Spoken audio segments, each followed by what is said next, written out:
Sir, if you do not step aside right now, I will have airport security remove you and your daughter from this aircraft. The words cut through the jet bridge like cold metal. For a second, nobody moved. Not the passengers waiting behind him. Not the gate agent frozen beside the scanner. Not the little girl holding the sleeve of his jacket with both hands. Ethan Brooks looked down at his daughter, Sophie. She was 7 years old, pale from a long hospital day, with pink headphones around her neck and a stuffed rabbit tucked under one arm. Her eyes were half open, heavy with exhaustion, but she heard enough. "Daddy," she whispered. Are we in trouble? Ethan crouched slowly in front of her. His knees touched the gray airport carpet. He fixed the collar of her sweater, the way he always did when the world became too loud around her. No, sweetheart, he says Softly, "We are not in trouble." Then he stood. His face was calm, too calm. That was what bothered Amanda Cole the most. Amanda was the lead flight attendant on Northern Pacific Flight 617 to Chicago. She had worked premium cabins for nearly 15 years. She knew wealthy travelers. She knew frequent flyers. She knew the kind of people who expected the world to bend when they entered an aircraft. And this man did not look like one of them. His dark jacket was plain. His shirt had a small wrinkle near the collar. His leather briefcase was worn at the corners. His shoes had seen too many terminals. He carried a child's backpack over one shoulder like a tired father trying to survive the end of a bad day. To Amanda, he looked like someone who could be moved. Someone who would complain, maybe. Someone who would accept a voucher. Someone who would lower his voice when people started watching. She had made that calculation in less than 3 seconds. And she had been wrong. Ethan held the 2 boarding slips she had just handed him. He looked at them again, not because he did not understand, but because the insult deserved one more moment of silence. Row 28, economy. 1 window, 1 middle. He lifted his eyes back to Amanda. "We booked business class," he said. "Both seats, 3 months ago." Amanda's smile remained in place, but warmth had left it. "There was a seating adjustment before boarding, sir." "Adjustment?" Yes. "Those seats were needed for priority passengers." Behind Ethan, someone sighed loudly. A man in a charcoal overcoat shifted his briefcase from one hand to the other. A woman near the wall glanced at her phone, then at the aircraft door, annoyed that someone else's problem had become her delay. Ethan heard all of it. He had spent most of his adult life in rooms where people used pressure without raising their voices. Airports were no different. A waiting crowd could become a weapon if someone knew how to use it. Amanda did. She turned her body slightly, enough for the line behind him to see her patience. "Sir, boarding is already closing. I need you and your daughter to proceed to your assigned seats. My daughter has a medical accommodation note attached to this reservation." Amanda's eyes flicked to Sophie, then back to Ethan. "Yes, I see that. Then why was she moved to the back of the plane?" Amanda inhaled through her nose. Small. Control. "Sir, we are not denying travel. We are offering alternative seating." Sophie leaned closer to Ethan's leg, the rabbit pressed against her chest. Her face had gone quiet in the way children become quiet when adults forget they are listening. That quiet did something to Ethan. Not anger, something colder. He glanced past Amanda into the cabin. 2 seats near the front were occupied now. A man in a navy suit sat by the aisle, tapping at his phone with the irritated confidence of someone who believed delays were personal insults.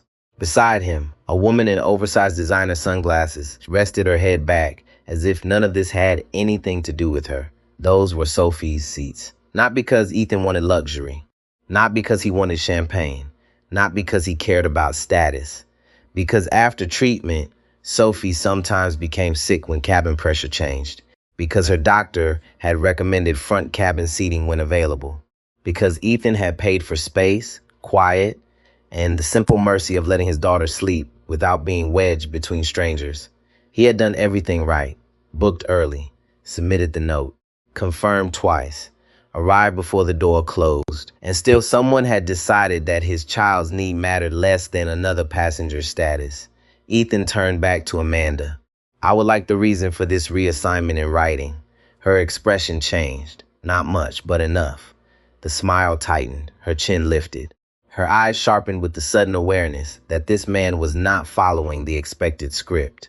"That won't be necessary." It is necessary to me. Sir, I'm trying to keep this flight on schedule, and I'm trying to understand who overrode a documented medical accommodation. The air around them thinned. A few passengers stopped pretending not to listen. One younger man near the back of the line lowered his phone, then raised it again at a different angle. The gate agent looked at the screen in front of her as if it might rescue her. Amanda stepped closer.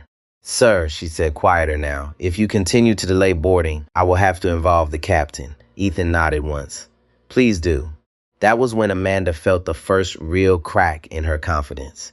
Most passengers fought in ways she understood. They got loud, they got emotional. They made threats they could not back up.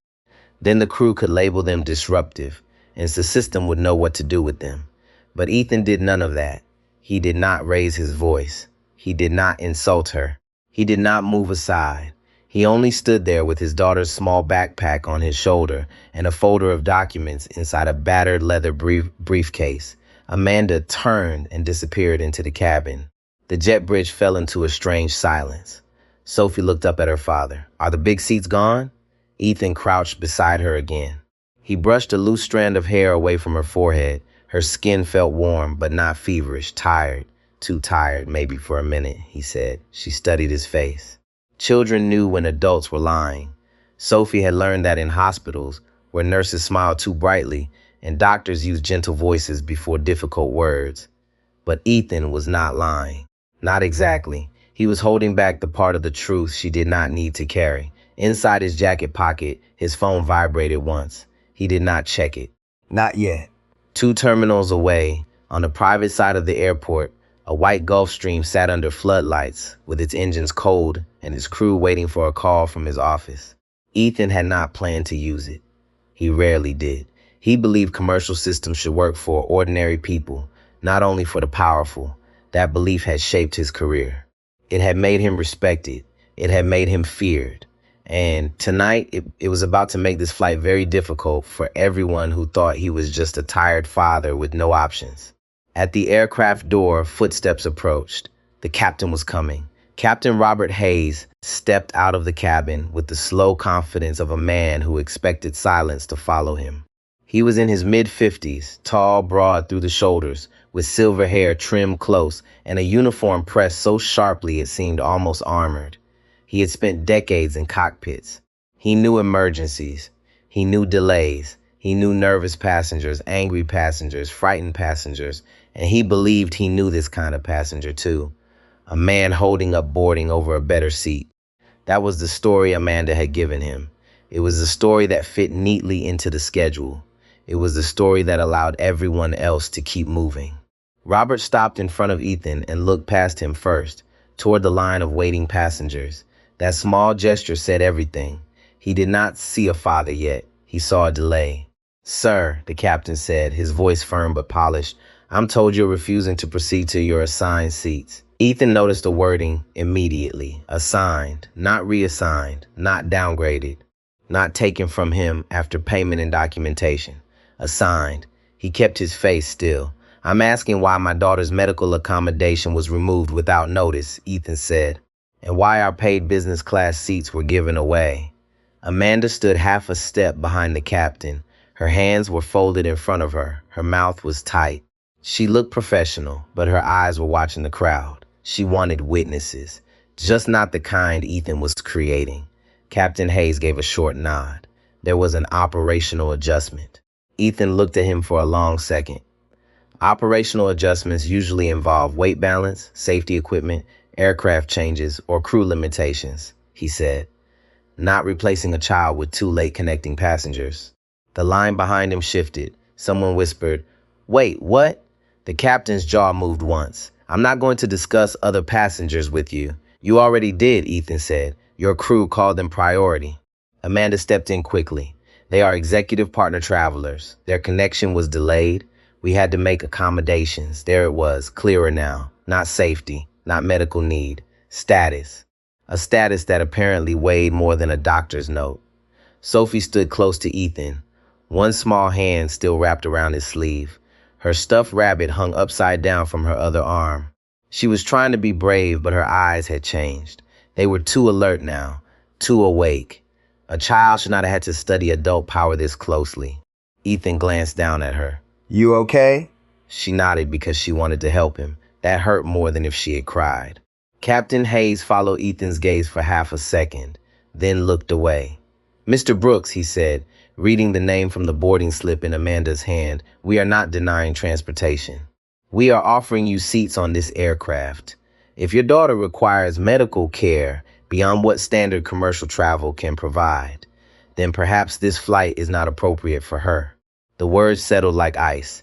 Even Amanda looked down. A few passengers stopped breathing for a moment, not loudly, not visibly, but the space changed. Ethan felt something close inside him. Not rage. Rage was too loose. This was sharper, cleaner. He bent towards Sophie. Sweetheart, sit right here for me. He guided her to the small fold-down jump seat near the galley wall. Amanda opened her mouth as if to object, then thought better of it. Sophie sat carefully, knees together, rabbit in her lap. Ethan turned back to the captain. Are you suggesting I should not have brought my daughter on a commercial flight because your airline gave away the seats that were purchased for a medical condition? The captain's expression tightened. I'm suggesting that continued disruption will not help her. Behind Ethan, an older woman in a beige cardigan lowered her voice and said, that is not right. A man beside her looked uncomfortable but said nothing. Most people did not like injustice. They simply liked distance more. The passenger in the navy suit finally rose from business class and stepped into the aisle. He was around 50, clean-shaven, expensive watch, expensive haircut, the kind of man who entered rooms as if someone had already agreed with him. Captain, he said, not looking at Ethan, how much longer is this going to take? Some of us have meetings in the morning.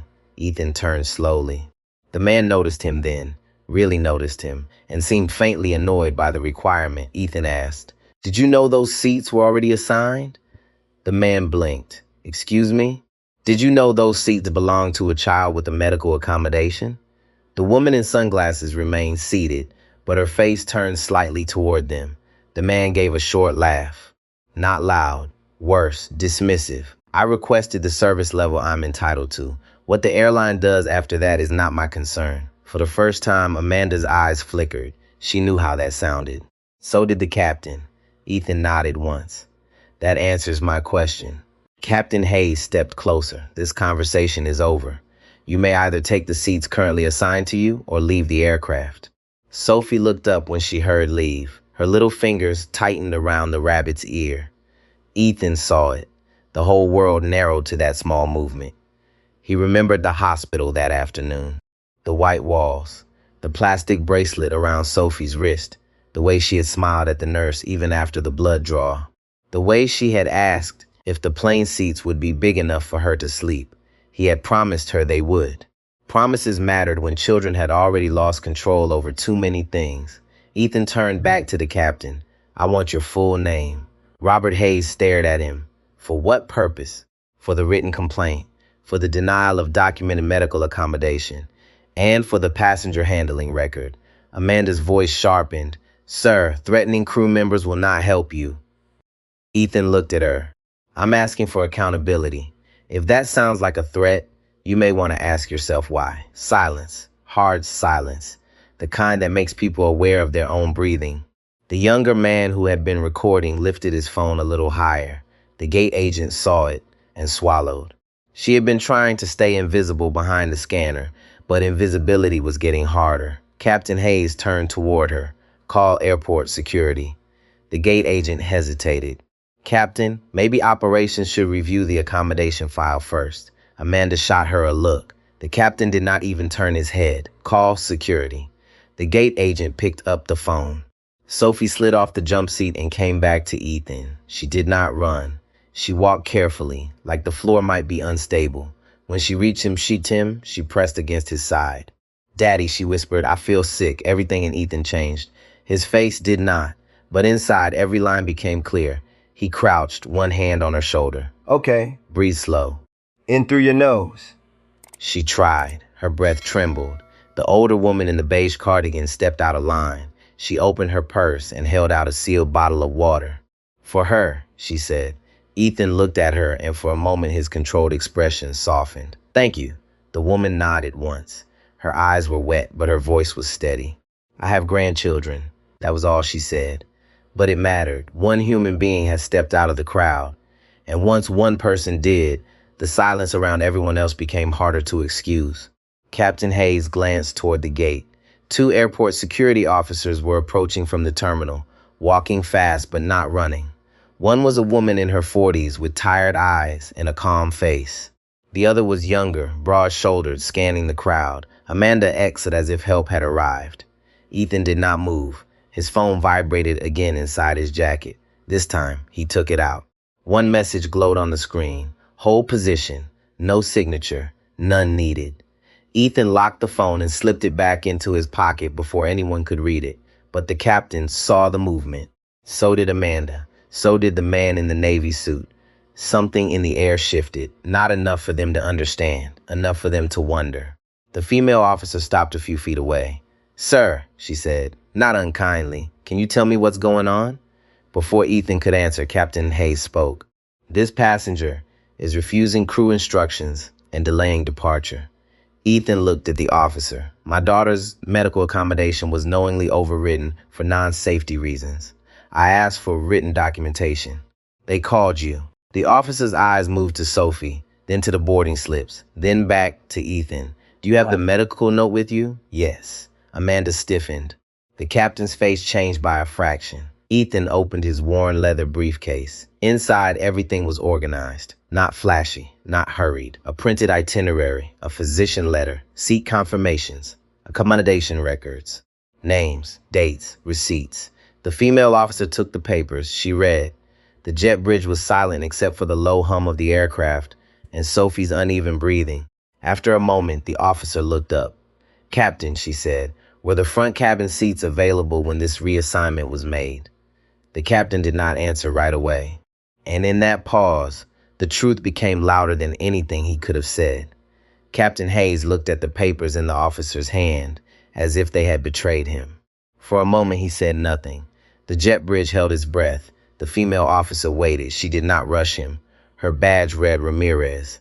Her eyes had the tired patience of someone who had seen too many people hide behind titles when simple honesty would have saved everyone time. Captain, she said again, were the front cabin seats available when the reassignment was made? Hayes cleared his throat. They were occupied at the time of boarding. That is not what I asked. Amanda's fingers tightened around the tablet in her hand. Her knuckles went pale. The younger officer noticed. So did Ethan. Hayes glanced toward the aircraft, then back to Officer Ramirez. The seats were reassigned to accommodate executive partner passengers whose connection had been delayed.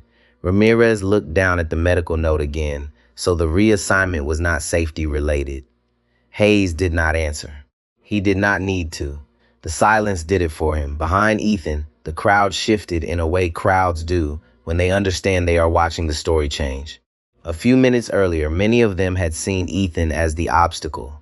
A man slow in flight, a tired father making a scene over comfort.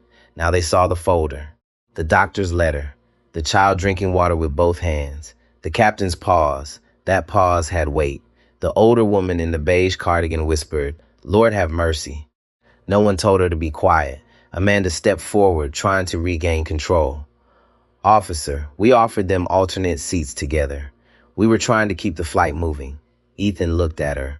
Together in row 28, one window, one middle, at the back of the aircraft. Amanda's mouth opened, then closed. The younger officer, whose badge read Coleman, looked towards Sophie. She was leaning against the wall now, eyes half closed, her stuffed rabbit pressed under her chin. The harsh overhead light made her look smaller than she was. Coleman's face softened. He had a niece about that age. He thought of her before he could stop himself. He imagined her standing there, sick and embarrassed, while adults debated whether her discomfort mattered less than a loyalty tier. He shifted his stance. Not much.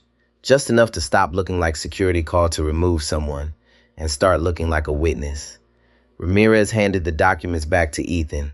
Mr. Brooks, for clarity, what are you asking for right now? Ethan slid the papers carefully into the folder. I'm asking to board with my daughter in the seats we purchased and documented for medical reasons. If the airline refuses, I want written confirmation of who made that decision, why it was made, and whether the medical accommodation was reviewed before it was overridden. Hayes let out a short breath. This is not how boarding works. Ethan turned to him. No, this is how records work. The words landed clean. Even the gate agent looked up. For the first time since the confrontation began, Amanda seemed unsure whether the script she had relied on still applied. Customer complaint, passenger disruption, crew authority. All of those phrases worked well when details stayed vague, but details were now on paper, and the paper changed everything. From inside the cabin, the man in the Navy suit appeared again near the front galley. His name, though Ethan did not yet know it, was Victor Langley. He was a senior partner at a consulting firm, used to hotels upgrading him without asking, restaurants finding tables when none existed, and airline staff treating his impatience like weather. He stepped closer, phone in one hand. "Captain, this is getting absurd," Victor said. "We are holding an entire flight because one passenger wants special treatment." Ethan turned slowly. "No," he said. "We are holding it because your convenience was placed above my daughter's medical need." Victor's face tightened. "I did not make that decision, but you accepted it." Victor glanced at the watching passengers. That was the problem now. People were listening. "I was offered a seat," he said, his voice lower. "That is between me and the airline. Then let the airline document it." Victor looked at Captain Hayes. For the first time, his confidence flickered. Not because he felt guilty. Guilt would have required deeper reflection. He was worried about being attached to the record. That was different. Amanda moved toward the gate agent. "Can we please get operations on the phone?" The gate agent, a young woman named Haley, already had the receiver in her hand. She had been listening to the entire exchange while pretending not to. She was new enough to still believe procedures existed for a reason, but experienced enough to know people often use them selectively. Her voice was careful when she spoke into the phone. "Gate C-17. We need a supervisor at the jet bridge." "Yes. Medical accommodation issue. Seat reassignment. Security is already here." Amanda shot her a look. Haley looked down at the screen. She did not apologize. That small refusal cost her something. Ethan saw it. So did Ramirez. Hayes took a step away and spoke quietly into his radio. His shoulders were stiff now. He was still in command of the aircraft, but thought grounds were becoming less obedient. Jurisdiction mattered in airports. So did documentation. So did cameras. And cameras were multiplying. The young man who had started recording was no longer hiding it. A woman near the boarding lane held her phone at chest height. Another passenger typed rapidly with both thumbs. The mood had changed from irritation to attention. That was dangerous for institutions. Attention made private decisions public. Sophie tugged Ethan's sleeve. "Daddy, can we sit down?" His expression changed instantly. All the steel left his face for her. "Yes, sweetheart." He guided her toward the gate seating just outside the jet bridge. Ramirez watched them move, then looked back at Hayes. "Captain, I don't think removal is appropriate until operations reviews this." Hayes stared at her. "This is my aircraft." Ramirez nodded, "And this is still the gate." The sentence was quiet, but it struck hard. Amanda looked away. Coleman lowered his eyes for a second, almost hiding a reaction. Victor retreated into the cabin, suddenly fascinated by his phone. Ethan helped Sophie into a chair near the window. She leaned against his arm, still holding the water bottle. The airport lights reflected in the glass behind her. Outside, ground vehicles moved like small white insects under the floodlights. Farther away, near the private aviation side, a sleek Gulfstream remained parked, still and bright against the dark tarmac. Ethan noticed it. He always knew where it was. He had not planned to use it. His office had arranged it only as a backup after Sophie's appointment ran late. He had chosen the commercial flight because he believed systems should not only work for people with private alternatives, they should work for the tired father, the sick child, the elderly woman traveling alone, the person without a title. That belief was not abstract to him. It was his work, it was his burden, and tonight it was becoming evidence. Haley stepped out from behind the desk, followed by a woman in a dark blazer with a silver name badge. Lisa Grant, Gate Operations Supervisor. She was in her late 40s, composed, sharp-eyed, with the weary polish of someone who had spent years turning chaos into reports. She took in the scene quickly. The child, the father, the officers, the captain, the lead flight attendant, the passengers pretending not to film. Her face did not change, but her pace slowed. "Mr. Brooks?" she asked. Ethan stood. "Yes, I'm Lisa Grant, Gate Operations Supervisor. I understand there's been some confusion regarding your seating." Ethan held her gaze. Confusion is a generous word. Lisa absorbed that without reacting. I'm here to resolve it. "Then I'll be clear," Ethan said. "My daughter and I purchased business class seats 3 months ago. Her medical accommodation was attached to the reservation. Those seats were reassigned to executive partner passengers without notice. When I asked for documentation, your crew escalated to the captain and security."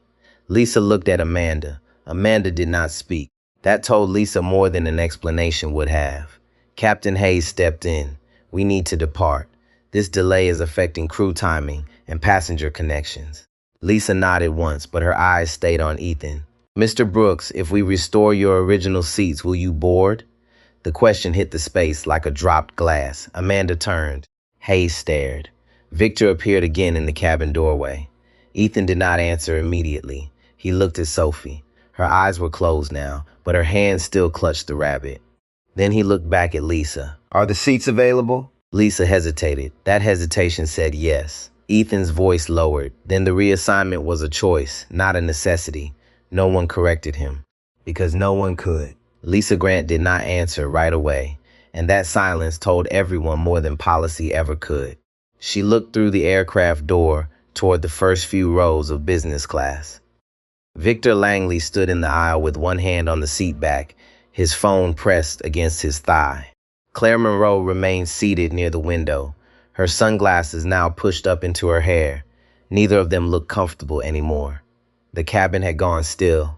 A few minutes earlier, those seats had felt settled, claimed, protected by status and a quiet agreement nobody wanted to name. Now they looked borrowed. Lisa turned back to Ethan. "I need a moment to speak with the crew and operations." Ethan nodded. "Take the moment. But please do not call it confusion again." Lisa's mouth tightened, not in anger, but recognition. She had heard people speak sharply before. This was different. Ethan was not performing for the passengers. He was placing each word exactly where it belonged, like evidence on a table. Captain Hayes stepped closer to Lisa. "We cannot reopen seating after boarding is effectively complete," he said. Lisa kept her voice low. "We can if the reassignment violates accommodation handling." "It does not violate anything. We offer transport." Ethan heard it, but did not interrupt. He watched Lisa instead. She was doing the math now, not emotional math, operational math. Who signed what? What was in the reservation? Whether the accommodation note had been reviewed, whether security had been called before customer service finished the review, whether a child's medical note had been treated like a preference. Lisa knew this kind of situation could disappear if handled early, but it was no longer early. Ramirez stood near the edge of the gate seating, her notebook open. Coleman remained by the jet bridge entrance. His eyes moved between the captain and the passengers, recording from several angles. His face was neutral, but his body was no longer angled toward Ethan. It was angled toward the scene. That mattered. Ethan sat back down beside Sophie. She leaned against him, breathing more evenly now. The water had helped a little. The crackers from the older woman sat unopened in her lap. Her small fingers traced the edge of the packet. "Daddy," she whispered. "Yes. Are people mad because of me?" Ethan turned fully toward her. The noise around him fell away. "No," he said. "None of this is because of you. But if I could sit in a small seat, then they would not be mad." The sentence entered him quietly and hurt more than the captain's threat. That was how systems trained people. Not with one grand cruelty, but with small humiliations that made the vulnerable apologize for needing care. Ethan lowered his voice. "Sophie, listen to me. Needing help is not doing something wrong." She looked at him, tired and unsure. "People forget that sometimes," he said, "but we do not have to forget it with them." She nodded slowly. Across the aisle, the older woman in the beige cardigan turned her face toward the window and wiped her eye with one finger. She had not meant to listen, but she had heard enough to remember a time when her late husband needed a wheelchair at a gate and was treated like luggage in the way. She stood again, this time straighter. "Excuse me," she said. Lisa turned. The woman held her purse in both hands. "I was standing behind them when this started. The little girl was quiet. The father was quiet. He asked for an explanation. That is all." Amanda's face flushed. "Mom, we appreciate your concern, but this is being handled." "No," the woman said. Her voice shook, but did not break. "It was being handled badly. Now maybe it is being handled." The gate area went silent again, not because the words were loud, because they were true. A man near the boarding sign raised his hand slightly. "I saw the same thing," he said. He never raised his voice. Another passenger, a middle-aged woman in a red scarf, added. The crew told him to move before anyone looked at the medical paperwork. Haley, the gate agent, stared down at her keyboard. She had known that too. She had seen the note icon beside the reservation. She had assumed someone else had checked it. People did that in busy systems. They passed responsibility down the line until it landed on someone with no power. Tonight, it had landed on a sick child. Lisa looked at Haley, pulled the reservation history.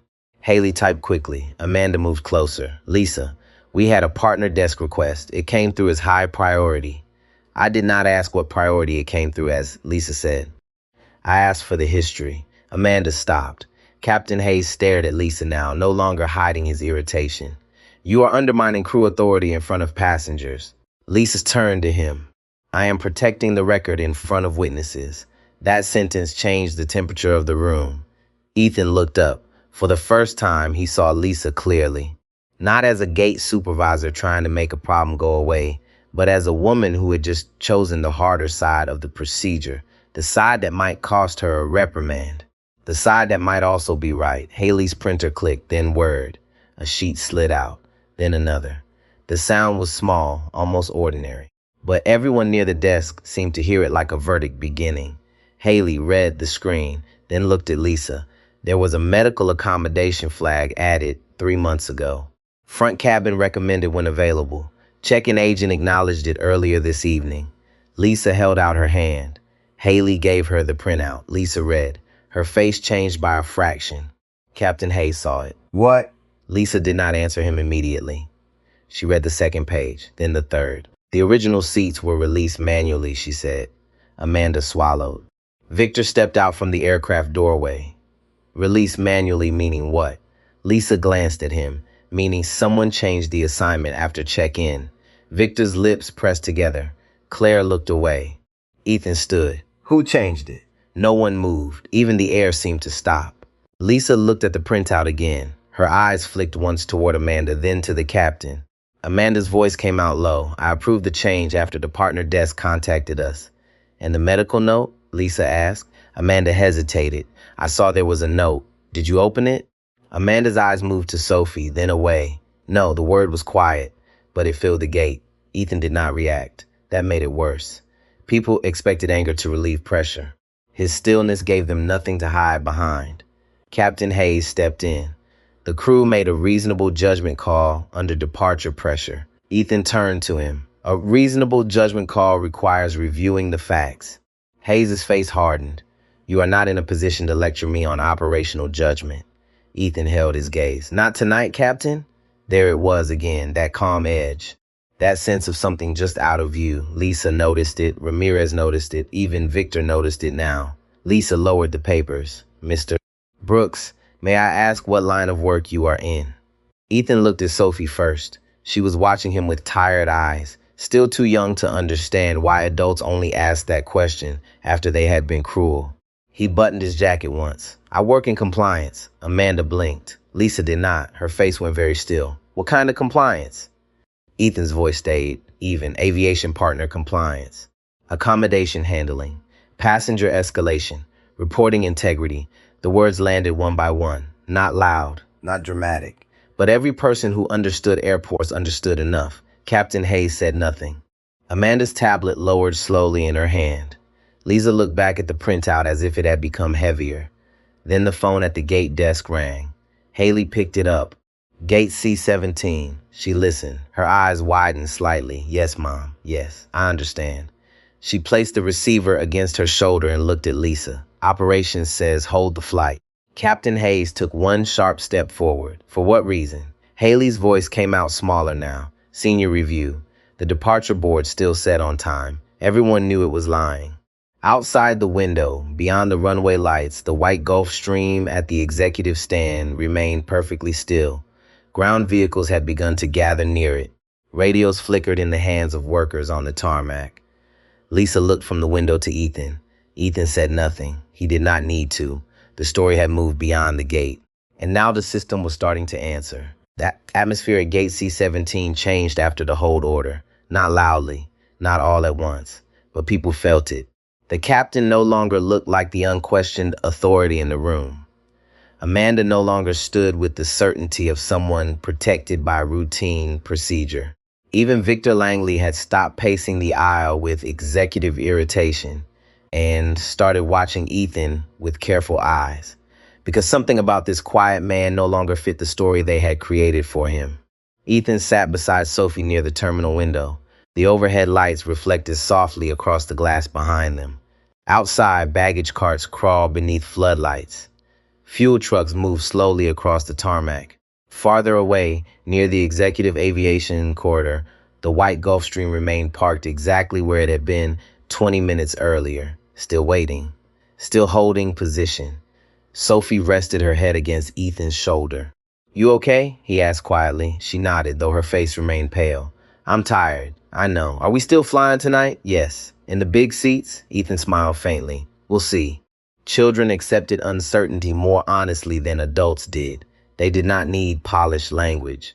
They needed calm.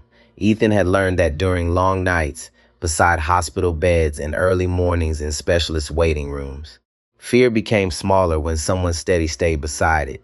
Across the gate area, Lisa Grant stood near the desk, reviewing the printouts again. Amanda remained beside her, arms folded tightly across her chest. Captain Hayes paced once near the aircraft door, then stopped himself. Pacing looked nervous. Nervous captains unsettle passengers. But he was nervous now. Not because of Ethan, because of process. There was a difference. Ramirez approached Lisa with her notebook still open. "For the report," she said quietly, "I need to confirm the timeline." Lisa nodded. Ramirez glanced at Amanda. "When exactly was the reassignment approved?" Amanda answered carefully. "Approximately 15 minutes before final boarding." "And the accommodation note?" Amanda hesitated again. "I acknowledged there was one attached. But you did not review it." Amanda's jaw tightened. "No, Ramirez wrote that down." The scratch of her pen sounded louder than it should have. Captain Hayes stepped closer. "This is becoming excessive." Ramirez looked up calmly. "No, Captain. This is becoming documented." The sentence stayed in the air. Victor heard it too. He turned away immediately and pulled out his phone again. His voice dropped low as he walked toward the far side of the gate. "Yes, I know there's a delay," he whispered sharply. "Apparently there's some compliance issue now." Compliance. The word had started moving through the gate like smoke. Passengers did not fully understand it, but they understood enough.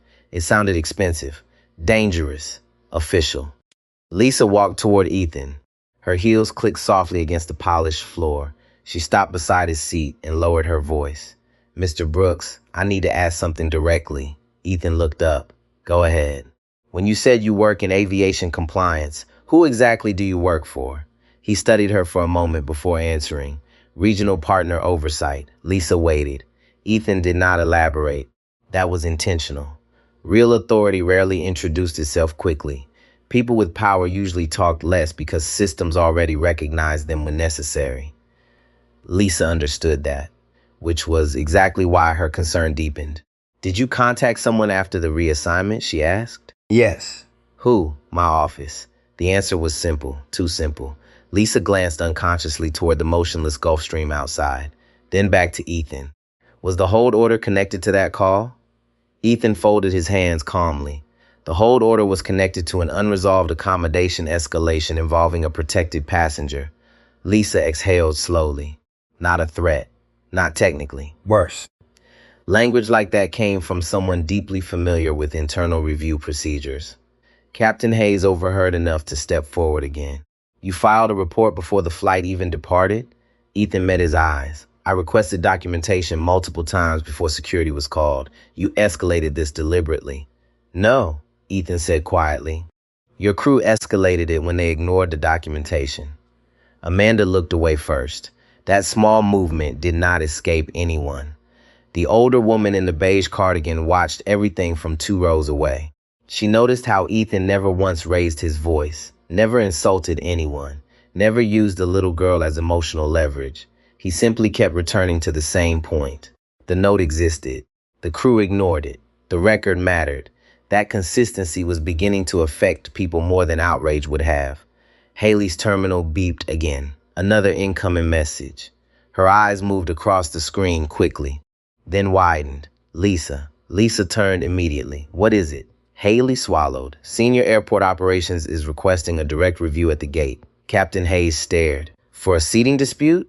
Haley looked uncomfortable saying the next part. They referenced the executive corridor movement delay. Silence. Real silence this time. Even Victor stopped walking. Coleman looked toward the windows automatically. Beyond the glass, the Gulf Stream sat under white floodlights like a silent witness. Ground crews now stood nearby speaking into radios. Nothing moved around it without clearance. Captain Hayes finally spoke. That aircraft belongs to your office? Ethan shook his head. No. Hayes frowned. Then why is operations involved? Ethan's expression remained unreadable. Because my office oversees accommodation compliance reviews for partner aviation systems. Once a formal escalation is filed involving medical handling failure, movement clearance questions begin reaching people above the gate level. Amanda's face lost color. Victor looked openly alarmed now. Lisa's eyes narrowed slightly as pieces began locking together. This was not a wealthy passenger making threats because he had connections. This was worse. This was someone who understood how systems protected themselves and how they exposed themselves. Ramirez closed her notebook halfway. For transparency, she said, witness statements are already attached to the preliminary incident file. Amanda turned sharply. Witness statements? The passengers recording the interaction voluntarily identified themselves. Amanda looked around the gate. Several people suddenly stopped, pretending they had not been filming. A younger woman near the charging station lifted her hand slightly. You treated him like he was lying before anyone checked the note. Another man added quietly. The little girl looked sick the whole time. Amanda opened her mouth, then stopped. Because there was no defense against memory when multiple people shared it. Sophie stirred beside Ethan, her eyes opened slowly. Daddy, I'm here. Why are they all looking at us? Ethan brushed her hair gently away from her forehead. Because people notice things late sometimes. She considered that. Like when teachers say sorry after yelling at the wrong kid. A few passengers heard her. Nobody smiled. Because children had a brutal way of simplifying adult failures. Ethan kissed the top of her head lightly. Something like that. Across the gate, Captain Hayes rubbed one hand across his jaw. He looked tired now. Older. The certainty that had carried him out of the aircraft earlier was eroding under layers of procedure and scrutiny. He had made one critical mistake. He assumed Ethan was only a passenger, not someone who understood that institutions rarely feared emotion. They feared records. Lisa's phone rang. She checked the screen immediately and straightened. Yes, sir. Her posture changed during the call. More formal, more careful. Yes, he's still here. Pause. Yes, Captain Hayes as well. Another pause. I understand. She ended the call slowly. Everyone watched her. Lisa looked directly at Ethan. Senior Operations Director Adrian Cole is on his way to the gate. Captain Hayes stiffened. Victor muttered under his breath. Amanda's grip tightened around the tablet until her fingers shook slightly, because everyone in aviation at that airport knew exactly who Adrian Cole was. He did not come to gates for customer complaints. He came for operational failures. Outside the window, the Gulf Stream's exterior lights suddenly illuminated brighter against the darkness. The aircraft still did not move, but now everyone understood something important. It was waiting, just like the system was waiting, and Ethan Brooks had known that from the beginning. Adrian Cole arrived without hurry, and somehow that made the gate feel smaller. He came from the far end of the terminal with 2 airport operations staff beside him. One carried a tablet. The other held a slim folder against her chest. Adrian was in his early 60s, silver-haired, clean-shaven, dressed in a dark suit that looked less expensive than precise. He did not walk like a man trying to impress anyone. He walked like a man who expected facts to be ready when he arrived. People noticed him before they knew who he was. The conversations around Gate C-17 faded into fragments. A phone lowered. A suitcase wheel stopped rolling. Victor Langley stepped back from the jet bridge entrance without meaning to. Captain Hayes straightened. Amanda Cole stood very still. Lisa Grant looked relieved and worried at the same time. Adrian stopped in front of the gate desk and looked first at the aircraft door, then at the whole message on Haley's screen. Then at Sophie sitting against Ethan's side, small and pale beneath the bright terminal lights. Only then did he look at Ethan. Mr. Brooks. It was not a question. Ethan stood. Mr. Cole. They shook hands once. No drama, no announcement, no speech, but the handshake landed harder than a raised voice. Captain Hayes saw it. So did Amanda. So did every passenger who had spent the last half hour deciding Ethan was either stubborn, selfish, or confused. Adrian turned to Lisa. Summary. Lisa pulled the printed pages together. 2 business class seats originally assigned to Mr. Brooks and his daughter Sophie Brooks. Medical accommodation attached 3 months ago. Front cabin seating recommended when available due to post-treatment pressure sensitivity. Seats were manually released after check-in to accommodate executive partner passengers from a delayed connection. Mr. Brooks requested written documentation. Crew escalated. Security was called. Flight is currently under hold pending review. Adrian listened without blinking. When she finished, he looked at Amanda. Did you review the accommodation note before approving the reassignment? Amanda's throat moved. I saw that there was a note attached. That was not my question. Her eyes flicked once toward Captain Hayes. He did not rescue her. No, she said. I did not open it. The words were quiet.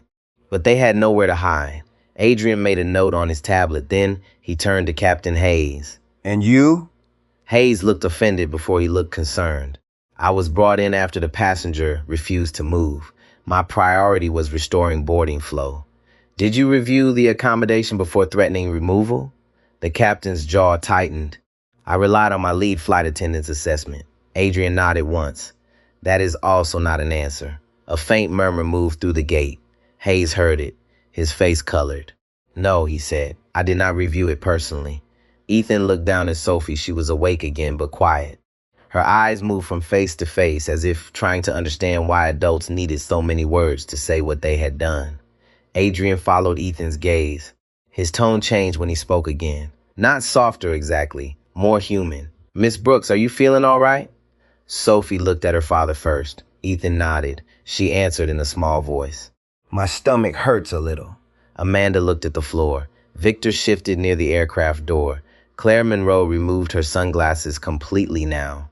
Her face had the uncomfortable blankness of someone realizing that silence had made her part of the scene. Adrian turned back to Lisa. Were the original seats occupied at the time of the reassignment? Lisa looked at the printout. They had not boarded yet. Adrian looked at Amanda, so the seats were available. Amanda whispered, yes, and the reassignment was not safety related. No. Not aircraft related. No. Not crew related. No. Status related. Amanda closed her eyes briefly. Yes. Adrian lowered the tablet. No one spoke. There it was. The whole thing, stripped of soft language. Not operational. Not unavoidable. Not a misunderstanding. A choice. Captain Hayes stepped forward. Mr. Cole, with respect, premium partner handling is a legitimate operational concern. We balance multiple priorities every departure. Adrian looked at him. Not against a documented medical accommodation you have not read. Hayes stopped. The sentence did not need volume. It had authority because it was exact. Victor Langley cleared his throat from the cabin doorway. I think there's been a serious overreaction here. Adrian turned slowly. Victor adjusted his jacket, suddenly aware that everyone was watching him now. I was offered a seat by the airline. I did not ask anyone to mistreat a child. Ethan looked at him. You asked for something that belonged to someone else. Victor's face tightened. I asked for a service level tied to my corporate agreement. And when you learned what it cost, Ethan said, you still sat down. The gate went silent again. Victor had no clean answer. People like him usually lived in the space between policy and pressure. They rarely had to see the person moved out of the way. Tonight he had seen her. A little girl with a stuffed rabbit and tired eyes. Adrian stepped between them without raising a hand. Mr. Langley, you and Ms. Monroe will return to your ticketed cabin or be reaccommodated on a later flight. Victor stared. You cannot be serious. I am. We have a board meeting in Chicago. And this child had a medical accommodation. Victor looked toward Captain Hayes as if authority might still favor him. Hayes did not speak. That silence gave the answer. Claire stood first. She gathered her handbag with shaking fingers. She did not look at Ethan or Sophie. Victor, she said quietly, let it go. Victor turned toward her, angry. But then he saw the phones, the officers, the operations director, the notes, the record. He picked up his coat from the business class seat and stepped back into the aisle. This is ridiculous, he muttered. Adrian heard him. No, sir, he said. This is documented. The word cut clean. Documented. The language of consequences. Amanda moved toward the aircraft, but Adrian stopped her with one look. Not yet. She froze. He turned to Lisa. Restore the original seats. Print updated boarding validation.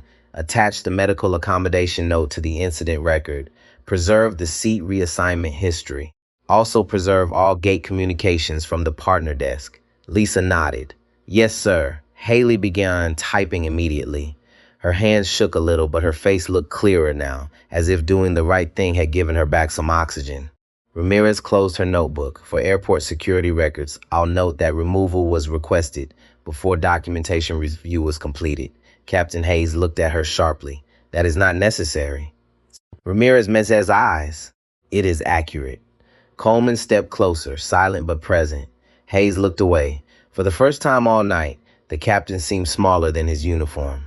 Ethan remained standing beside Sophie, one hand resting on the back of her chair. He felt no victory. That surprised some people. They expected satisfaction, revenge, a dramatic reveal.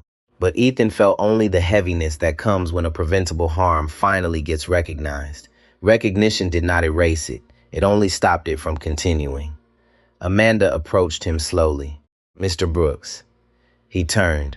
Her voice had lost its professional polish. I made an assumption when you boarded late.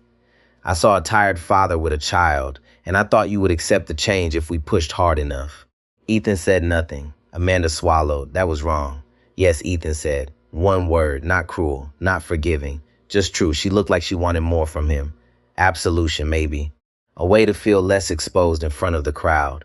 But Ethan did not give it. Apologies were not payments. They were beginnings. Haley's printer started again. This time, the sound felt different. 2 boarding passes slid out. Business class, original seats restored. Haley brought them over to Ethan herself. Mr. Brooks, she said, voice careful, your seats are ready. Ethan accepted them. Thank you. Haley hesitated. I should have asked better questions sooner. Ethan looked at her for a moment. Yes, he said. Then after a pause, but you asked them eventually. Her eyes softened. Sometimes that was the only mercy available. Not innocence, correction. Adrian checked his tablet once more. The flight can board after crew documentation is signed. Captain Hayes drew in a breath.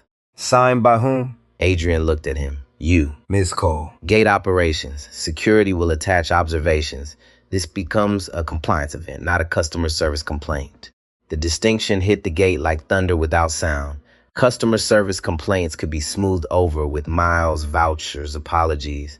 Compliance events created files. Files created audits. Audits changed careers. Ethan lifted Sophie's backpack onto his shoulder. She stood slowly, still tired but calmer now. Are we going? She asked. Yes, in the big seats? He looked down at the boarding passes, then at her. Yes, he said, in the big seats. For the first time that night, Sophie smiled, small, sleepy, real. And for Ethan, that was the only part of the victory that mattered. Boarding resumed without an announcement, and that made it feel even heavier. No one clapped, no one cheered. No one wanted to admit how closely they had been watching. The gate simply shifted back into motion. Bags rolled, coats were lifted, phones were lowered too late. People stepped into line with a new kind of caution, as if ordinary travel had become a mirror and no one liked what it showed. Ethan adjusted Sophie's backpack over one shoulder and carried his old leather briefcase in the other hand. Sophie walked beside him, still pale but steadier now. She held the stuffed rabbit against her chest, and kept looking at the restored boarding pass in her small hand. "Daddy," she whispered, "is this the real one?" "Yes," Ethan said. The big seat one? "The big seat one." She nodded, satisfied by that small certainty. For children, justice did not need a speech. It needed the promise kept. As they approached the aircraft door, Amanda Cole stood waiting. She had changed. Not her uniform, not her posture exactly, but something behind her eyes had lost its hard shine. She no longer looked like a woman managing an inconvenience. She looked like a woman standing beside the result of her own assumption. "Mr. Brooks," she said. Her voice was quiet. "Sophie." Sophie looked up, surprised that Amanda knew her name. Amanda stepped aside before they reached her, not dramatically, not like an apology for the crowd, just one clear movement out of their way. "Welcome aboard," she said. Ethan gave a small nod. Nothing more. That was enough. Inside the cabin, the air felt different. The same leather seats, the same overhead bins, the same soft lighting along the aisle. But the silence had changed. It was watchful now. Passengers who had seen Victor and Claire sitting in those seats earlier now looked away as Ethan and Sophie entered the business class cabin. The two disputed seats were empty. Victor Langley and Claire Monroe were gone. No scene, no shouting, no public removal, just procedure. That was how correction looked when power finally remembered fairness. Sophie climbed into the window seat with slow care. She ran one hand over the wide armrest like she was touching something she had nearly lost. "It is big," she whispered. Ethan placed her backpack under the seat and helped fasten her belt. "There," he said. "You can rest now." She leaned into the pillow, her eyelids fluttered. Across the aisle, the older woman in the beige cardigan passed by on her way to economy. She paused beside Ethan's row. "I'm glad she got her seat," she said. Ethan stood halfway. "Thank you for the water." The woman gave a tired smile. "Sometimes water is the only thing you can offer. Sometimes it is enough," Ethan said. Her eyes moved to Sophie, then back to him. "No," she said softly. "Sometimes it is how you tell someone they are not alone." Then she continued down the aisle. Ethan watched her go. He had spent years reading policies, audits, complaint files, training manuals, and incident reports. Most of them used careful language: passenger concern, service irregularity, communication failure. But the truth beneath all of it was usually simple. People wanted to know they had not been abandoned. That was all. Captain Hayes entered the cabin a few minutes later. The boarding line had nearly finished. The aircraft still waited at the gate. Crew documentation had been signed. Operations had lifted the hold. The Gulf Stream outside had finally begun to taxi away, its lights sliding across the terminal glass like a quiet warning leaving the scene. Hayes paused near Ethan's row. Passengers nearby lowered their voices. A man across the aisle pretended to read, but his eyes did not move. A woman 2 rows back held her breath. The captain removed his cap. That was small. But everyone noticed. "Mr. Brooks," he said. Ethan looked up. "Yes, Captain. I want to clarify something for the record." Ethan waited. Hayes spoke carefully, but there was less armor in his voice now. "When I arrived at the jet bridge, I accepted the initial report that you were refusing a lawful crew instruction over a seating preference. I did not review the accommodation file before making that judgment." He stopped. The cabin was silent. That was a failure on my part. Amanda stood near the galley, listening. Her face was pale. Haley was still at the gate desk beyond the open aircraft door, speaking with Lisa Grant. Officer Ramirez stood just outside, closing her notebook. Ethan did not rush to respond. He looked at Hayes, not with anger, but with the kind of steadiness that made excuses feel small. "Most failures start with assumptions," Ethan said. "The paperwork just arrives later." Hayes lowered his eyes for a moment. "I understand. I hope so." That was all. No forgiveness demanded. No forgiveness offered. Just a record of what had happened between two adults who knew the weight of professional failure. Hayes nodded once and moved toward the cockpit. Amanda remained near the galley. She looked at Sophie asleep by the window, then at Ethan. Her lips parted as if she wanted to say something more, but she did not. Maybe she finally understood that not every wound needed her voice near it. Some repairs began with restraint. Ethan sat down.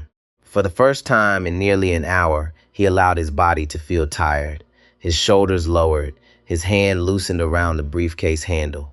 The cabin lights reflected on the dark window, and for a moment he saw himself there, a tired father, a compliance director, a man people had mistaken for powerless because he had not announced his power. He took out his phone. There were several messages now, one from his office. Incident received. Senior review open. Travel support remains available. One from the executive transport team. Aircraft released. Standing by if needed in Chicago. One from Sophie's clinic. Please confirm arrival when able. He locked the screen without replying. Sophie stirred beside him. Daddy, I'm here. Are you important? The question nearly broke something in him. Not because it was funny, because it was pure. Because she had watched adults listen only after they realized he mattered to a system. That was not the lesson he wanted her to learn. He leaned closer. No, sweetheart. She frowned sleepily. But everyone started listening. Ethan looked toward the aisle. Amanda was securing a cabinet. A passenger was placing a suitcase overhead. Captain Hayes' voice murmured behind the cockpit door. Ordinary sounds returning after an extraordinary failure. They listened because the question was right, he said, not because I was important. What question? He brushed a curl from her forehead. Why did nobody check what mattered before making someone move? Sophie blinked slowly. That is a good question. It is. She thought about it with the seriousness only a tired child can carry. Will they check next time? Ethan looked toward the front of the cabin. I think some of them will. That was the hopeful part, not that everyone would change. People rarely changed all at once. Institutions changed even slower. But sometimes one documented moment placed a stone in the road. The next person could stand on it. Then the next. Then the next. That was how dignity moved through systems. Not always by revolution. Sometimes by a father refusing to step aside until someone read the note. The aircraft door closed with a soft, heavy thud. The sound moved through the cabin like a period at the end of a long sentence. Outside, the jet bridge pulled away. Ground crew raised orange wands beneath the floodlights. The aircraft pushed back slowly, turning its nose toward the runway. Inside, Sophie finally slept. Her rabbit rested against the window. Her breathing softened. Her face relaxed in the wide seat she had been promised. Ethan watched her for a moment longer. Then he looked out at the dark airport where thousands of strangers moved through systems that would never know their full stories. He hoped quietly that someone at Gate C-17 would remember tonight the next time a tired parent asked for help, not because that parent might be powerful, because they might simply be human. The wheels left the runway, and for a few seconds the whole cabin trembled as if the aircraft itself was shaking off what had happened at the gate. Ethan kept one hand near Sophie's armrest until the climb steadied, not touching her, just close enough. A habit from hospital rooms. A quiet promise that if she reached out, he would already be there. Outside the window, the airport fell away in bands of light. Roads curved like glowing threads. Hangars shrank into dark blocks. The terminal became a line of glass behind them, and Gate C-17 disappeared into the distance, carrying its reports, its witness, and the people who would spend the night explaining why no one had read a note. Sophie slept through takeoff. Her small mouth parted slightly. Her rabbit was tucked beneath her chin. The wide business class seat held her gently, exactly as it was supposed to. Not a luxury now. A simple accommodation. A seat doing what people had failed to do. Ethan watched her until the seatbelt sign chimed off. That sound usually brought movement. Passengers reached for bags. Laptops opened. Flight attendants began service. But this time the cabin stayed quiet a little longer. The silence was not peaceful. It was careful. Amanda Cole emerged from the galley with a tray of water bottles and napkins. Her steps were measured, not stiff, not relaxed. She was performing professionalisms again, but now it had a different weight. Before, her uniform had given her authority. Now it reminded her of responsibility. She stopped at Ethan's row. Mr. Brooks, she said softly, would Sophie like water or ginger ale when she wakes? Ethan looked up. Water is fine. Amanda placed a sealed bottle on the side console. Then she added a second one, along with a sleeve of plain crackers. I checked the onboard medical kit list, she said. We have basic nausea bags and electrolyte packets, if needed. I should have checked earlier. That last sentence was not polished. It was not corporate language. It came out low, almost rough. Ethan studied her for a moment. Thank you for checking now. Amanda nodded. Her eyes flicked towards Sophie, then away. I have worked flights for a long time, she said. Sometimes that makes you faster. Sometimes it just makes you careless. Ethan did not answer. She continued, because once truth started, it often needed somewhere to go. I saw late boarding, a tired parent, a child, no visible status, and I made a shortcut in my head. Ethan's voice stayed calm. Shortcuts are dangerous when they decide who gets care. Amanda absorbed that. Her throat moved. Yes, she said, they are. A passenger in the row behind them shifted quietly. He had been listening. Everyone near them had been listening. The cabin had become a place where people pretended to read while waiting for accountability to become visible. Amanda turned to continue service, then stopped. I know an apology does not fix it. No, Ethan said, it does not. The words were not cruel. They were clean. Amanda nodded again, accepting the boundary. That was the first respectful thing she had done all evening. She moved on. Across the aisle, the man who had been seated near the front before boarding resumed leaned toward Ethan. He was in his late 60s, with a soft Southern accent and a hearing aid visible behind one ear. Sir, he said quietly, I was one of the people who got irritated when the line stopped. Ethan turned toward him. The man looked embarrassed, but he did not look away. I thought you were making trouble. I was wrong. Ethan held his gaze. Most people only saw the delay. Yes, the man said. I did. That's the part I'm ashamed of. That was unexpected, not the apology. People apologized easily when the room had already turned. But shame, spoken plainly, required a different kind of courage. The man glanced towards Sophie. My wife used to travel with oxygen after her lung surgery. People would sigh when boarding took longer. I hated them for it. Then tonight, I became one of them for a minute. His lips pressed together. I'm sorry. Ethan's expression softened a little. Thank you for saying that. The man sat back, eyes wet, and looked out the window. There were no dramatic conversions in real life. No instant saints. Just small recognitions. A person caught seeing himself. A person choosing not to look away. That mattered. Near the galley, Amanda handed drinks to passengers with unusual care. She bent closer when speaking to an older traveler. She checked labels twice. She asked instead of assumed. It did not erase what happened, but correction, when real, often looked plain, boring, repetitive, the quiet labor of doing better after doing harm. In the cockpit, Captain Hayes stared at the flight plan longer than necessary. The first officer, Mark Ellis, had said very little since pushback. He was younger, in his late 30s, with steady hands and a cautious manner. He respected Hayes. Most pilots did, but respect did not erase discomfort. After they reached cruising altitude, Mark finally spoke. Want me to handle the next radio check? Hayes nodded. Go ahead. Mark made the call. His voice was professional, smooth, routine. When he finished, the cockpit returned to the soft hum of instruments and filtered air. Hayes leaned back. I should have reviewed the file, he said. Mark did not turn. Yes, sir. Hayes almost smiled at the honesty. Almost. I thought I was protecting the operation. Mark kept his eyes forward. Sometimes the operation is the person in front of us. That sentence stayed between them. Hayes looked out through the windshield into the dark sky. There was nothing ahead but stars, distance, and the thin white blink of another aircraft far above them. He had spent his career making decisions quickly. Weather, fuel, timing, safety. He had trusted his instincts because those instincts had saved lives before. But tonight, instinct had not been safety. It had been assumption wearing the uniform of authority. That was harder to admit. Back in the cabin, Sophie woke as the cart rolled softly past. She blinked at the dim lights, then looked around as if confirming the world had become safe again. Daddy, I'm here. Are we in the sky? Yes. She looked out the window. Below them, clouds glowed faintly beneath the moon. It looked soft. It does. Is my stomach going to be okay? Ethan opened the crackers and handed her one. We'll take it slow. She took a small bite, then leaned back. After a moment, she whispered, that lady was nicer now. Ethan followed her gaze toward Amanda. Yes, was she bad?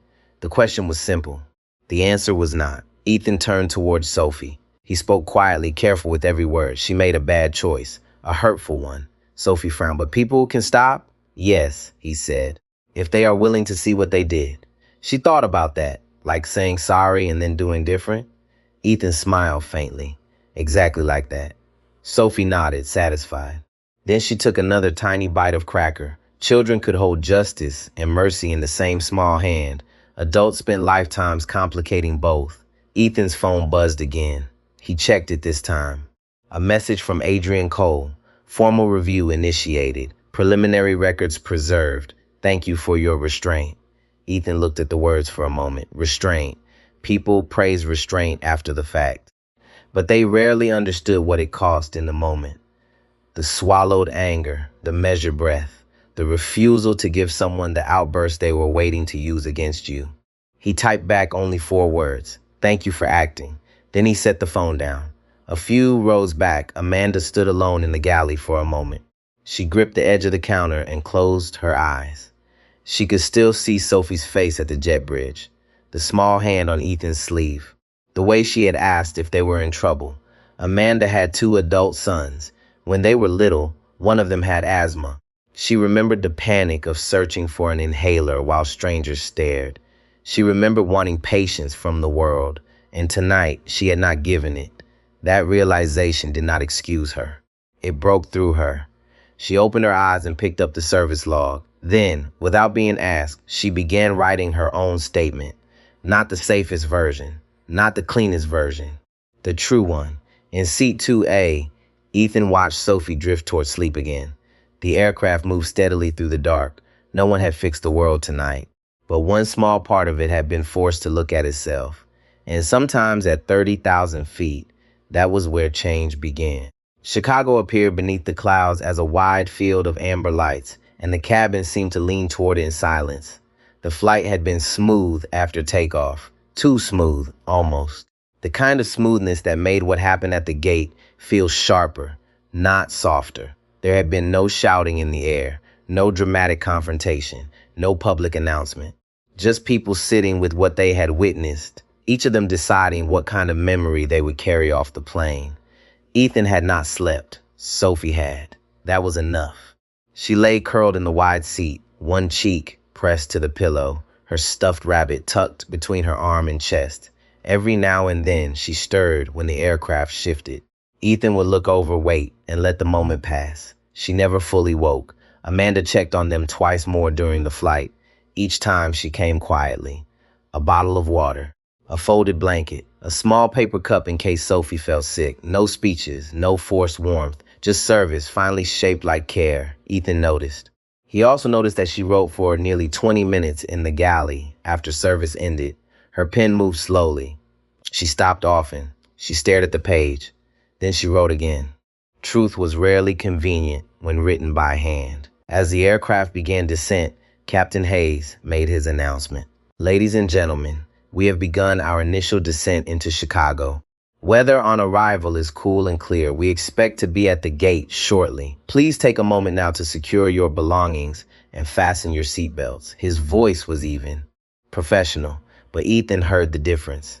The confidence was still there. It had to be. A captain could not sound broken at 30,000 feet, but something in the edges had changed. Less command, more care. After the announcement, Hayes did not switch off the microphone right away. There was a brief pause. Then he spoke again. And on behalf of the crew, thank you for your patience this evening. Nothing more. He could not say more. Not over the cabin speakers. Not with an open incident file waiting in Chicago. But Ethan understood what the pause meant. So did Amanda. She stood in the forward galley, one hand resting on the counter, eyes fixed on nothing. The wheels lowered with a deep mechanical groan. Sophie opened her eyes. Are we there? Almost, Ethan said. She looked out the window. The city lights shimmered through a thin veil of cloud. Is that Chicago? Yes. It looks like Christmas. Ethan smiled, a little. She sat up slowly, then pressed a hand to her stomach. Do you feel sick? He asked. Not too much. Good. Amanda appeared beside them before he pressed the call button. She crouched slightly, not too close. Sophie will be landing soon. If your ears hurt, you can sip water or yawn, okay? Sophie nodded. Amanda held out a small pack of crackers. For later, if you want. Sophie took it with both hands. Thank you. Amanda's face moved, not quite a smile. Not quite pain. You're welcome. Ethan watched the exchange. Sophie had accepted the kindness without knowing the cost behind it. That was good. Children did not need to carry every adult lesson. Some lessons belonged to the adults who had earned them the hard way. The landing was gentle. The runway lights rushed past the window in bright white streaks. Tires touched the ground with a soft thump. Then a long, low roar filled the cabin as the plane slowed. Sophie grabbed Ethan's hand. He held it until the aircraft turned off the runway. When they reached the gate, no one stood immediately. That was rare. Usually, the second the seatbelt sign turned off, the aisle filled with bodies and impatience. This time, people waited. Some because they felt awkward, some because they did not know what to do with themselves, some because the night had taught them briefly that rushing was not always neutral. The chime sounded. Seatbelts clicked. Bags came down. Amanda stepped into the aisle.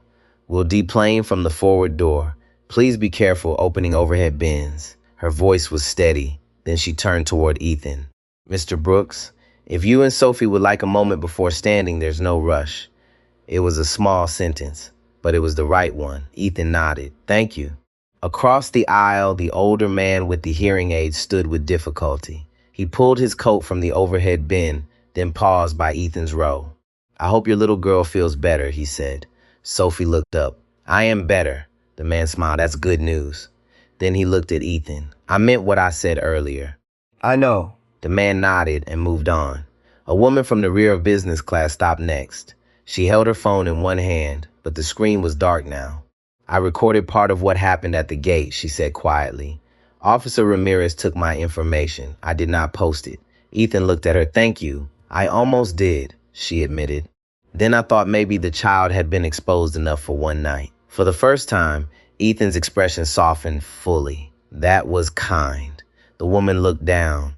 "I wish I had spoken up sooner." "So do I," Ethan said. She accepted it. No excuse, no defense. She moved on with that truth in her hands. By the time Ethan and Sophie stood, the cabin was nearly empty. Amanda waited near the door. Captain Hayes stood beside the cockpit, cap under one arm. First Officer Mark Ellis was behind him, speaking quietly to a ground employee who had stepped aboard with a tablet. Ethan lifted Sophie's backpack and picked up the briefcase. Sophie looked at the empty aisle. Everybody left, almost. Did we make them late? He crouched in the aisle so his eyes were level with hers. No. The grown-ups made choices. The delay came from those choices. She looked at him for a moment. "So it was not me?" "No, sweetheart, it was never you."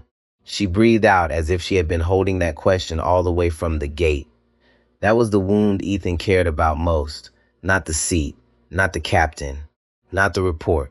That small belief inside a child that her need had caused trouble. He would not let that root take hold. Captain Hayes stepped forward as they approached the door. Mr. Brooks. Ethan stopped. Hayes looked tired now, in the honest way people look when authority has met consequence. "I have already submitted my preliminary statement to operations," he said. "I included that I did not review the accommodation before supporting removal." Amanda looked at him, surprised. Ethan gave a small nod. That was the correct thing to include. Hayes swallowed. I know it does not undo it. "No," Ethan said, "but it matters." Hayes looked at Sophie. "Miss Brooks, I am sorry this flight started the way it did." Sophie held her rabbit tighter. She studied him with the seriousness of a child deciding whether an adult meant what he said. Then she nodded. "Okay, just okay, nothing more." It was more grace than many adults deserved.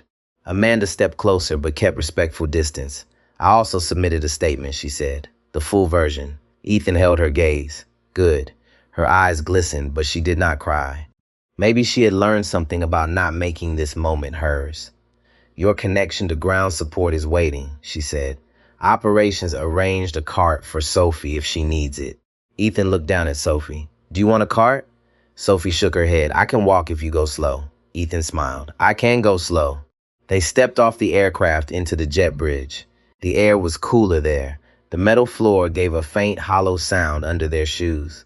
Ahead, through the open doorway into the terminal, two people waited. One was Adrian Cole. The other was a woman in a navy coat holding a badge wallet. Ethan recognized the type before he read the name. Federal Access. Not law enforcement exactly. Oversight. Adrian approached first. "Mr. Brooks, Sophie." Sophie gave a tiny wave. Adrian's expression softened. Long night? She nodded. "Yes." He looked at Ethan. "Your car is ready. Your office has been updated. Also, the airline's corporate compliance director wants to speak with you first thing in the morning. Ethan exhaled through his nose. I expected that. The woman in the navy coat stepped forward. Ethan Brooks? Yes. Karen Whitaker, Department of Transportation Liaison. I was asked to receive the preliminary medical accommodation report. No formal interview tonight unless you request one. Given your daughter's condition, we can handle the rest after you've had time to rest. Ethan appreciated that more than she knew. Thank you. Karen looked past him into the aircraft, then back. I've read enough early summaries to say this should not have happened. No, Ethan said. It should not have. Sophie tugged his sleeve. Daddy, can we go now? All three adults looked down at her. And in that moment, the whole machinery of compliance, oversight, authority, and accountability became very small beside one tired child asking to leave an airport. Ethan took her hand. Yes, he said. We can go now. They walked into the terminal slowly, not because Ethan wanted people to see him, because Sophie had asked him to go slow. Behind them, the aircraft crew remained under bright white lights, signing reports that would follow them long after the passengers forgot the flight number. Ahead of them, Chicago opened wide and cold beyond the glass doors, and beside Ethan, Sophie walked with her rabbit under one arm, no longer asking if she was the problem. By the time Ethan and Sophie reached the arrivals level, the airport had settled into that late-night rhythm only travelers know. The crowds were thinner. The lights felt colder. The announcements echoed farther through the terminal. A cleaning machine hummed across the polished floor in slow circles. Somewhere near baggage claim, a child cried from exhaustion, and a father whispered, almost desperately, that they were almost home. Ethan heard it and understood. Sophie walked beside him with one hand in his, and the stuffed rabbit tucked beneath her other arm. Her steps were small, slower than usual. Every few yards, Ethan shortened his stride without making her ask. That was how care worked when it was real. It adjusted without announcing itself. Adrian Cole walked on Ethan's other side. Karen Whitaker followed a few steps behind, speaking quietly into her phone. At the curb, a black SUV waited with its hazard lights blinking. The driver stood beside the rear door, hands folded, eyes alert. He was not a limousine driver. Not exactly. He worked for Ethan's office, part of the travel support team that normally moved executives, auditors, and federal liaisons between airports and review sites. Tonight, he opened the door for a tired little girl in pink headphones. Sophie stopped before getting in and looked back toward the terminal. Are those people still in trouble? Ethan followed her gaze. Behind the glass, the airport doors slid open and closed. Strangers passed through them, carrying bags, coffees, coats, secrets, disappointments, and small victories no one would ever know about. Some grown-ups have to answer questions, Ethan said. Sophie thought about that.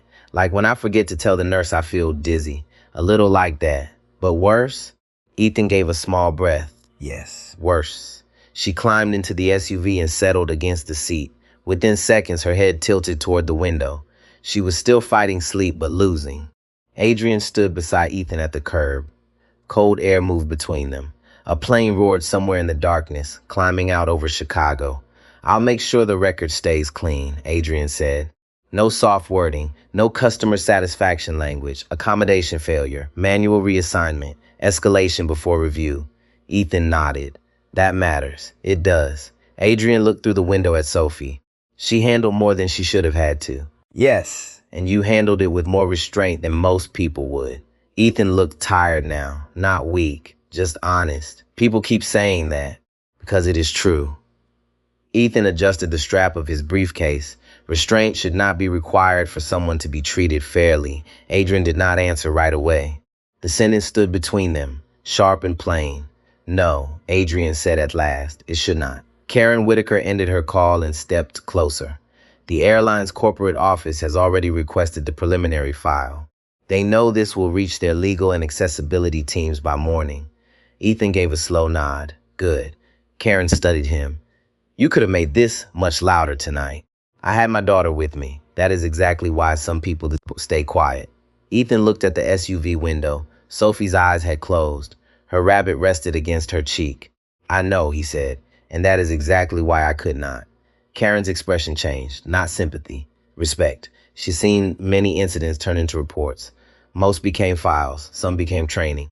A few became lawsuits. Very few became lessons, because lessons require people to look beyond liability and see the human being at the center. Tonight had that chance. Not because Ethan was powerful, because Sophie was vulnerable, because the mistake had been visible, because the paper trail was clean, because a few witnesses had chosen truth over comfort.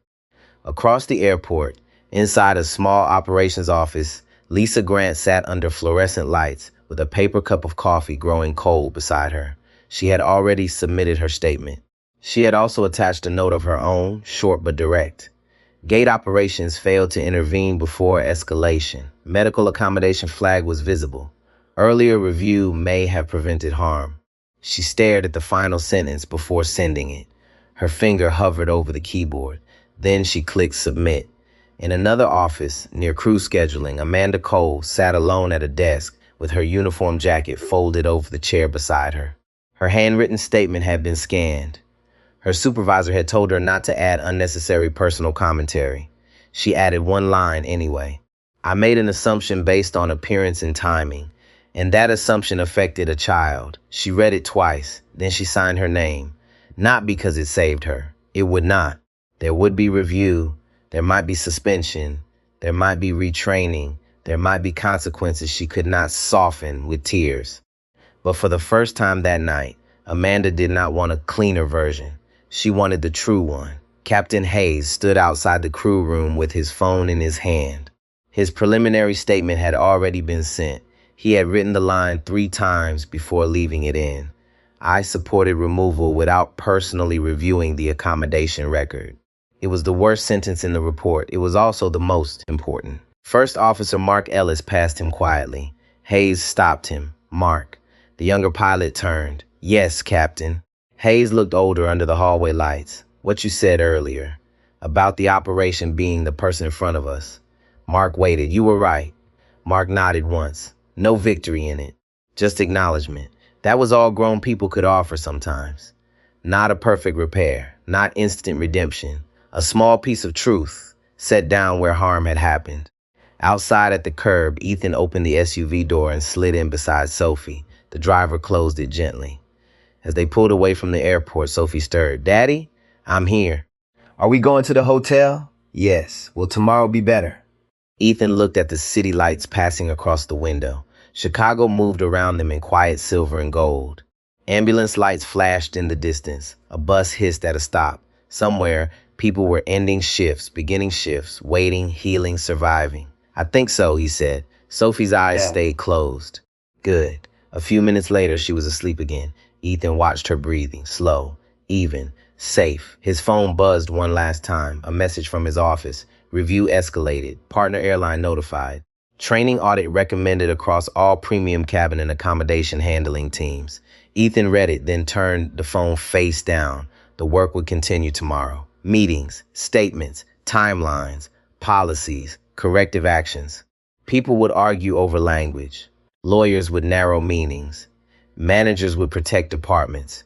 Someone would call it unfortunate. Someone would call it isolated. Someone would ask how to move forward without assigning blame. Ethan already knew the answer. You move forward by naming the harm clearly. You move forward by fixing the process that allowed it. You move forward by remembering that the person at the counter, in the aisle, at the gate, or holding a child's backpack was not an obstacle to the operation. They were the reason the operation existed. He looked again at Sophie. Earlier that night, she had asked if he was important. He had told her no, and he meant it. Not because his work lacked power. It had power, real power, the kind that opened files and stopped flights and made executives answer calls they did not want to take. But importance was not the lesson. Dignity was. A person should not have to be powerful to be treated with care. A child should not need a compliance director for a father to have her medical note read. An exhausted parent should not have to know the right legal words to be believed. That was the truth Ethan carried into the quiet ride through Chicago. At the hotel, the driver helped with the bags. Ethan lifted Sophie carefully from the seat. She woke just enough to wrap her arms around his neck. Did we win? She mumbled. Ethan held her close. He looked at the glass doors opening in front of them. Warm light spilled across the sidewalk. "We got home safely," he said. "That is enough for tonight." But deep down, he knew something else had happened too. At gate C-17, a system had been forced to pause. People had been forced to look. A crew had been forced to write down the truth. And maybe the next time someone tired, quiet, or ordinary asked for help, someone behind a counter would stop and read the note before reaching for authority. That would be the real victory. If this story reminded you that respect should never depend on status, take a moment to like this video, subscribe for more stories about dignity and justice, and comment these 3 words so others remember them too. People matter first.